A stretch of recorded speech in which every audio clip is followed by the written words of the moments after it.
And then there's projects like the official Cowboy Bebop charity vinyl that you worked on. You did an arrangement with like a multitude of guests, to put it very gently. Gently, exactly. How do you navigate integrating like such diverse talents into and maintaining one musical vision in all of that? That's I would say it helped a lot that there wasn't that much else I needed to be doing at the exact moment it happened, because the world had shut down. Yeah. That project came together so fast. I literally posted on Facebook, "Hey, I think that we're all at home right now. Does anyone want to maybe jump on a new cover with me? I'm thinking maybe Bob-omb Battlefield or Real Folk Blues or something. We'll figure it out." And a lot of those musicians, there's a bunch of really amazing guests, but those were actually just the people who I mostly collaborate with regularly. Like those are just my friends. And so, I work with Tina Guo on occasion. I work with Substantial and Mega Ran on occasion. I work with Zed Tabani on occasion. And so sooner, it just all kind of came together very organically. Of people started jumping on, and I started producing it and making it. And I would just go, "Oh, it would be really great if we could have live strings here." Well, I'll make a call. Let's just see who's available. Because, within a day or two of starting it, I quickly realized, I was like, there's no way that I could afford performance fees for all of these people. So obviously we're doing this for charity. All right, let's figure out a way to do some good with this. Let's, raise money for a good cause. And over time, it just sort of snowballed. It sounded good, and so people wanted to be on it. And as people got on it, more people wanted to be on it. And before you knew it, I had the full arrangement done and ready to go with all the performances on it within about 2 weeks, within 14 days or so. And so at that point, I had a full recording. It sounded great, of just about everything that you hear in the final version, with roughly one very big exception, one thing that hadn't arrived yet, which was Yoko Kanno and the seatbelts. Right. And what ended up happening is Raj Ramaya, who is a singer who's known I just interviewed him. That's crazy. Yeah. So Raj was on the track already, and he said, "Hey, if you had any interest in collaborating with Sunrise or something, I could make an introduction. You could try pitching it." And I was like, that would be amazing. So I pitched to Sunrise. I had a prior history working with Funimation, so I pitched to Funimation myself. They were down. Sunrise Music, which is who I initially talked to, was down. Sunrise Music introduced me to Sunrise, the studio, the animation studio itself, because they were different, subsidiary departments. And during the meeting with Sunrise, they basically said, "Hey,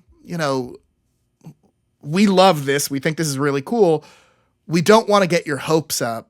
And we want to set a expectation, but for you to distribute this in Japan, you would need the consent of the original author, of the original composer and lyricist. So Yuho Iwasato and Yoko Kanno, for the lyricist and composer respectively, would have to sign off on this, which is different than compulsory licensing in the West. It's a different process. And so I was like, wow, okay. I mean, I guess that means they're going to send a copy of something I worked on to Yoko Kanno? That's crazy.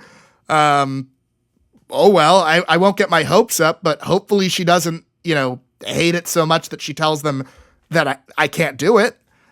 And 5 days of radio silence go by, and then I get an email in my spam filter through my website's contact form saying, "Hello, this is Kanno-san's representative. I am the president of Yoko Kanno's company. Yoko Kanno wished to say that she has heard your music. Yoko Kanno wished to say that she liked your music.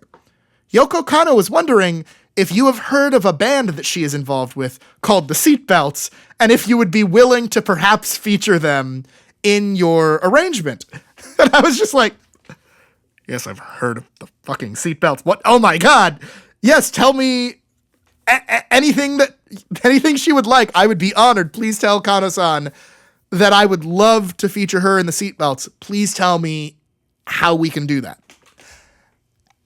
A day or two of radio silence, and then I get back an alpha, so like a video where all of those squares, like the music video had been in progress at that point. She sent back a alpha thing that we just slotted over the video of all those things popping in and out. So her or her team or whoever it was did that edit themselves. They just did it. And they sent us a stereo recording of the entire band playing. So no stems, just straight up the recording. And I was like, oh, my engineer is going to hate me. He's about to have to figure out how to work with this, with them just playing over the top. But I'm not about to go back to Yoko Kanno and say, hey, actually, could you stem this out for me and send me raw video files? And I'd really like to do this myself. No. She's Yoko Kanno. I'm going to do whatever she says. So, that was how we got those files. And I basically ended up going through the arrangement and I artfully tried to carve out certain sections to allow as much space as possible for her band to perform and sound good. Because remember, at that point, there was already an electric bassist and a drummer and a full ensemble playing at the end of that song. And then she just layered over the top of it, basically. So I was like, okay, we're going to figure out how to do this with two bassists. Or maybe one of them's just going to stop right here. Oh, but Kanno's bassist is playing acoustic bass and we had electric. Oh, man. I have to find a way to make this sound good. I have to give credit to the mix engineer, Masahiro Aoki, who is himself a legendary composer. I am so honored to get to work with him sometimes. He was the lead composer of Street Fighter V, amongst many other things. Absolute rock star.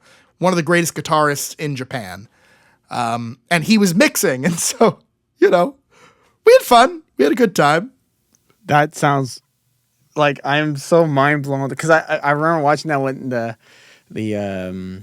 during the pandemic, and I make cover anime song stuff on Spotify and YouTube. That's I do it for fun, and this show is trying to kind of complements that with speaking to people like you. But just I had no idea this was was happening, and this dropped, and I really want to forget that we're in an interview for a second. Human to human during that time when I think a lot of people's mental health, even mine, we're going down because we didn't know what was happening. It was a tough time for all of us. Exactly. Objective. That's why I wanted to do it, is because we needed something to do. You helped me in that way. That's what I'm trying to say. You helped me in that way, and to know the story of that, I really appreciate you having the initiative and the wherewithal to pursue it to the end. That's Mason. That's incredible. That's really that really touches me to hear that story. I'm really grateful to even know the background of the production of this is so interesting to me as a huge fan.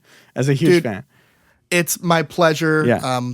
Thank you so much. I really appreciate it. Of course. I say pretty regularly that it is one of the most meaningful projects I think I've ever gotten to be a part of.